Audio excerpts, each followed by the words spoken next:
महिला थी, दो लोगों से बात करने में भी मुझे डर लगता था। तो मुझे चिंता होती थी कि आगे मेरे भविष्य के बारे में होगा क्या। सब लोग मुझे समझाते थे, अड़ोसी पड़ोसी राय देते थे कि कुछ भी काम ढूंढो, कुछ भी काम करो, बच्चों के लिए क्या करोगे तुम, तुम्हारे बच्चों की परवरिश कैसे करोगे, तो काफी चिंता होती थी। तो बच्चों की परवरिश के लिए मैं काम ढूंढने लगी खरगोन शहर में। 30 साल से मैं खरगोन शहर में, काफी लोग मुझे जानते हैं। तो मेरे बच्चों की दाल रोटी के लिए मैं काम ढूंढने मार्केट में निकली।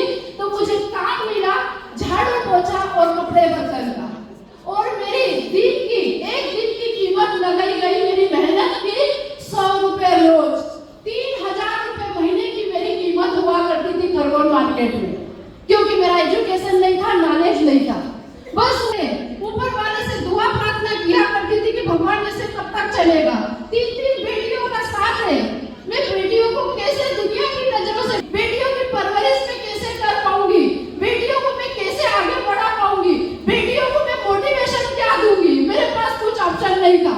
जब मैं झाड़ू पोछे का काम करती थी, मेरी बेटियां मुझे बोलती थी, मम्मी कोई अच्छा काम कर लो, हम स्कूल में जाते हैं तो हमारी फ्रेंड हमको हंसती है। लड़कियां बोलती कि इसकी मम्मी तो झाड़ू पोछा करती है। तो मैं बोलती थी बेटा मेरी मजबूरी है, तुम बताओ मैं क्या करूं। अगर झाड़ू पोछे का काम भी नहीं किया तो अपने घर में 2 वक्त की रोटी के वांदे हो जाएंगे। जब गरीबी रहती तो कोई सहारा देने के लिए नहीं आता है। मेरे साथ भी वही घटना घट रही थी, कोई सहारा देने वाला नहीं था। रिश्तेदार थे, उन्होंने भी धीरे धीरे करके मेरा साथ छोड़ दिया था।